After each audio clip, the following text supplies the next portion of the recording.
Hello, I'm delighted to have Pat Pocock with me, the former Surrey and England off spinner. Hi, Pat. Hi, Huw. You're in your Surrey home uh, Yeah, and just walked the dog, haven't you? I have. I've been Lovely. out there. Yeah, yeah, Fantastic. Fantastic. Well, I'm looking forward to chatting to you because obviously England are in India at the moment. And I have vivid memories, although I don't think it was televised, but certainly. Oh no, of course it was televised. The highlights are on Grandstand, weren't they? But I have vivid memories of your tour out there with under David Gower in '84-5. yeah. Very eventful tour, wasn't it? You could. That's an understatement. That is, with everything that happened off the field as well as on it. Yeah. Um, and you'd had quite a sort of large gap, hadn't you, Pat, in your Test career? Why? Because No, it's only 8 years. right, yeah. Because it started in 1968, Yeah, and then played some more in 72, 73, 74, 76 against West Indies. That was a memorable series, wasn't it? And yeah. David Gower brought you back. He obviously had a lot of faith in you. Well, we. I was delighted that when he did an interview at the end, because we actually won the series 2-1, and he said. They said, "What do you think? Why do you think you were able to win the series?" And he said, "Because he said the two spin bowlers were always able to keep the control of the match, and Phil Edmonds and I, we used to bowl 35 to 40 overs every single day of every match, and we were able to hopefully keep control." Yeah. I think you told me once that you were in the hotel and some supporters went up to you and said what a joy it was to see two spin bowlers in tandem. Yeah, four rather sophisticated English supporters in the hotel, and they were very keen on their cricket. And one said to me, he said today was one of the best days crickets I've seen for a long time. I said, really? I said, why is that? Well, he said, when we go to a test match, we want to see fast bowlers bowling fast with the new ball, and then we want to see quality spinners bowling quality batsmen. And they had loads of quality batsmen, and we just bowled all day, every day. And the people, it appears, though the people in outside the ropes, they want to see spin bowling as a lot, and I think that's actually very important because at a time when Test cricket, which is the skeleton of cricket, needs quite a PR boost, and I think the spin bowling, uh, good spin, as he said, good spinners bowling a good batsman is a major step towards a good cricket. Hmm. Well, I mean, so just quickly off the field, Mrs. Gandhi was assassinated, and then Percy Norris, I think he was assistant deputy high commissioner or Yes, he deputy was. Yes. of the British embassy. He was assassinated. So, am I right in thinking you all went to Sri Lanka to? Yeah, but tremendous showstopper on both occasions and very sad. Hmm. Mrs. Gandhi, where the country was going to wind down and was going to become nothing was going to happen in the country for a long time.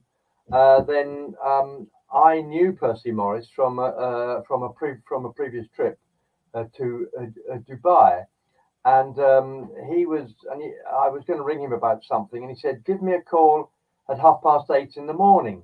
So I rang up at 8:30, and and and somebody answered the phone, and I said, "Who's that?" I said, "My name is Pat Pocock. I'm one of the England cricket team." He said, "I'm afraid he was shot dead 5 minutes ago." Now that's a bit of a stopper, that is, isn't it? When you're ringing up somebody who you were with the Yeah. night before at 11 o'clock, and he said he was shot dead 5 minutes ago. I mean, of course I didn't know what to say. No, So then unbelievable. I tiptoed along the corridor to speak to David Gower and to Tony Brown, the manager, and and he said, "Right, everybody downstairs. we've got something to report to you. So anyway, we went down, and he just explained it, and but it was a very sad case. Apparently, he was just about to retire, and he just got his membership to the MCC, and he couldn't wait to get back to England and watch some cricket. That's absolutely tragic. And obviously the tour, there was debate about whether to carry on or not. I think, sort of Alan Lamb told me about that, and Lammy was one that questioned it more than anybody else, actually, and there were one or two comments made there. But then when we started, we didn't know what was going to happen, so they upped the security a bit, and stopped people coming into the dressing room, and so. But anyway, it went on, and in the end, it was a very good tour. Yeah. Well, what was remarkable was you lost the first test. And often there's not much coming back from that. Is losing the first test in India. Certainly, in the pre-Bazball days, they close out the series after that quite regularly, wouldn't they? Yeah, it's not a great start, is it? No. Yeah. And Ravi Shastri and Kimani made hundreds, and you had a long bowl there, 46 overs in that match, and took 3 wickets, but you still lost despite Gatting. I think it was Gatting's first Test century, wasn't it, Mike Gatting? Yes, it was. Yeah, it was. And Graham Fowler got runs as well on the trip. He got 55. Yeah. So, but I suppose Mr. Gower kept you upbeat and instilled belief in you that you could come back. Yeah, we did pretty well. We didn't come back all of a rush. It took us a long time because Gavaskar, Azharuddin, Jimmy Amarnath, Shastri, Kapil Dev. So they had a very strong side. But you had a very good second test yourself. You took 7 wickets, and England won at Delhi, and Tim Robinson got 160, but you got 3 wickets in the first innings and 4 in the second. So that must be a memorable test match for you. Yeah, I mean, it was very, very good, and but we were a tremendous team, and everybody worked together, and David Gower did a very good job. In fact, I think I preferred playing my Test cricket under David Gower than any other Test captain, purely because he never ever argued with my field placings. Occasionally, he said, "What's he there for?" And I told him. He said, "That's okay." But I didn't have to fight anybody if I wanted a fielder here or a fielder there. Lucky I was. Oh, yeah. You're 38 years old. Yeah. I was 38 years old, and he knew that I had lots of experience, and he didn't really argue the toss too much. If I wanted a fielder here, he occasionally, probably 3 times on the whole tour, he said, "Why do you want a man here?" And I would explain why I wanted a man there, and he said, "Okay," and he would just walk away. Oh, lovely, yeah. So, draw in the third test. Lots more overs again for you. And then the fourth test, I think, am I right in saying, was the monumental one for Gatting and Fowler, wasn't it? Yeah. No, that's the one actually I remember watching the highlights. Big score. I watched the highlights on Grandstand on a Saturday afternoon. I remember that really vividly. I didn't know the score in those days. You didn't know the score because you wait for the highlights. Yeah. And my grandfather's telly didn't have CFAX with no mobile phones. I probably could have listened to it on the radio, but I didn't in those days. And Fowler and Gatting just went on and on and on. They were 201 and 207 respectively.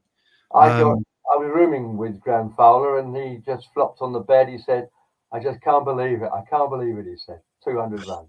Amazing. He was a bit unlucky, really, wasn't he? Because he didn't play much after that because Graham Gooch came back. Yeah. When he played against the West Indies before, they obviously, with their horrendous bowling attack, he came in, and I was changing next to him in the dressing room, and he just put his bat down very quietly, and he said, "I haven't got to do that anymore. I haven't got to do that anymore." Meaning, in the last innings, he was just so relieved that he didn't have to go out holding Roberts, Croft, Garner, Marshall, all these people. Yeah. So he was very. Yeah, because he had a lot of a lot of his tests were against the West Indies, weren't they? And high percentage of them, yeah. Yeah, and again, a good performance by England in the last test at Kanpur, where they got the draw, which was enough to secure a very famous series victory. Yes, it was. Yeah, that was very good. Yeah. Yeah.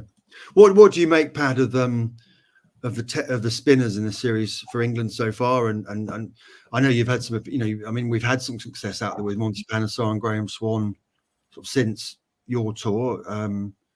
I guess others have done reasonably well as well. And the young lads, very inexperienced, aren't they? But they're doing pretty well up to now, haven't they? Well, I think the spinners play a vital role in Test cricket. Some countries more than others, but I played 554 first-class matches.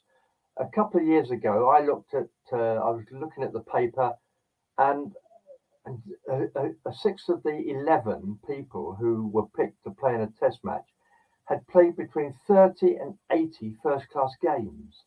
Well, as I said, I played 554, and then I had 4 bowlers who actually helped me, Laker, Locke, Titmus and Gibbs, and between them they got 8,000 first-class wickets.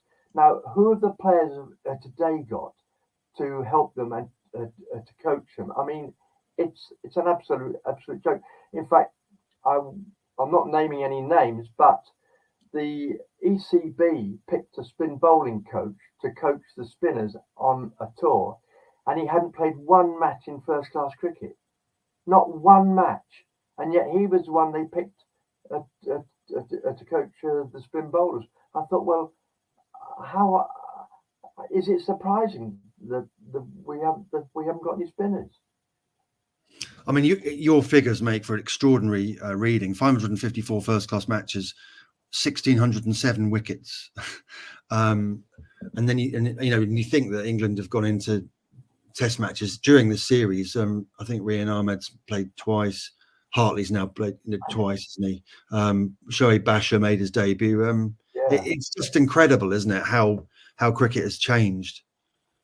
And championship matches played in April and September, and at Surrey, and your guys, Amir Verdi and Dan Moriarty have looked like, Moriarty's gone now, and Verdi looks like he's going to have to leave to find cricket elsewhere. It's a shame, isn't it? And you've had Sacklane and Salisbury at Surrey as well, haven't you?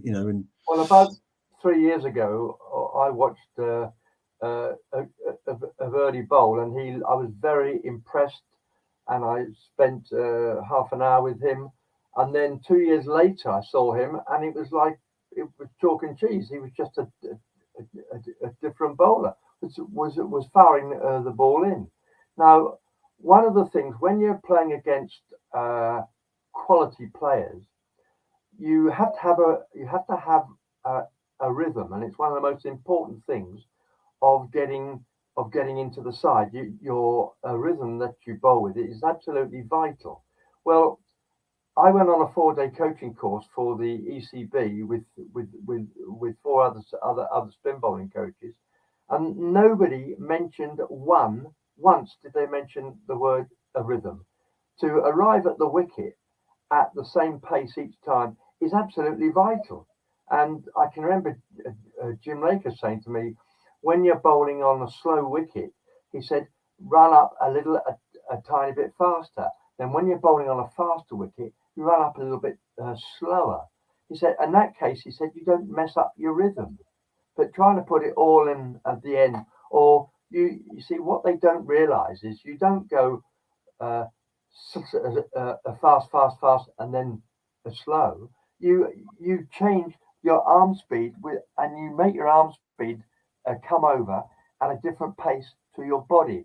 And the greatest example of this was Bishan Bedi. Now, Bishan Bedi, the batsman who I spoke to, they said when they bat against Bish, they never quite know when the ball's going to arrive. And but there's no one who teaches the spinners to bowl with rhythm and then the variation of pace, and to use your wrist. Your wrist is the biggest conception that you actually have. Sometimes you hold your wrist back, and other times you put it into the ball, and then it comes onto a lot different to the speed your arm comes over. But unless somebody teaches them this, they're never going to find this out. Mm. Well, Pat, it's always fascinating to talk to you about cricket and spin bowling, especially, and you're still involved with the game, aren't you? You're involved. I'm on the committee at the Oval. Yeah, I think I've been on, longer than anybody else. But I've spent a long time. But it's the spin bowling. If we look at cricket,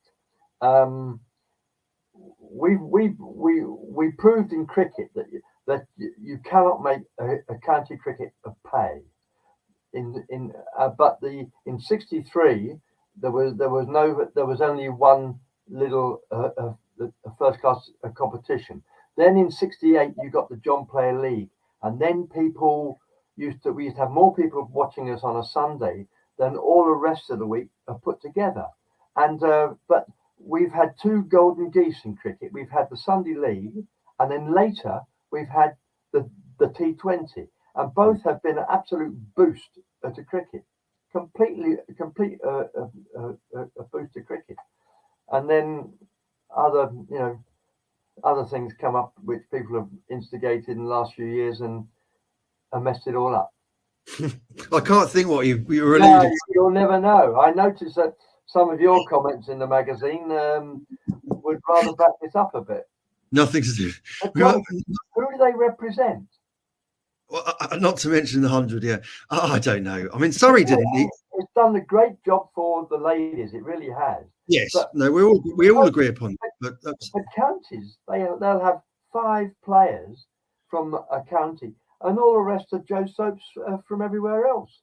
And then when Gloucestershire and Somerset want to play, they've got to go over the river to Cardiff. Now, who do they represent?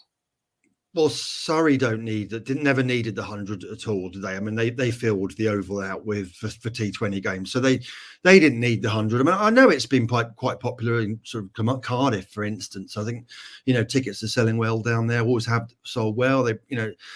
So I don't know, but I would have personally stuck with just county cricket. I see somebody talking about Old Trafford and Manchester Originals signs going up in Bryanston Way and all that. I mean, I would have stuck with counties, but maybe I'm an old dinosaur. I don't know, but yeah, Surrey didn't need it for sure, did they? But it's interesting about T20, isn't it? Because it was good for spinners initially, it wasn't, especially leg spinners. But I think you've got to look at it. It's all this T20 cricket is putting the championship matches to the periphery of the season, the margins, and that ultimately isn't good for spin bowlers, is it? So we've got to contain it, haven't we? If we're going to save red ball cricket, we've just got to contain the march, the onslaught of T20, haven't we? I played one-day cricket for the 21 years, but coaching a spinner to bowl in T20 cricket is very, very varied, because some spinners have different skills than others. Some make it bounce more. Some can bowl a fast ball and some can't. Some have got more deception in flight than others. So it's very difficult. You can't coaching the spinner in the one-day game, especially the T20. It can be very, very varied. Well, lovely to talk to you, Pat. Thanks very much indeed. You've got a cricket function tonight, I think, so I'll let you go now. But thanks for talking to me. You're very welcome. Anytime. Lovely, Pat. And I'll enjoy the rest of the series. Thank you for the work that you do. Oh, thank you, Pat. Appreciate that. All the best. Okay, thanks very much. Cheerio. Bye. Bye.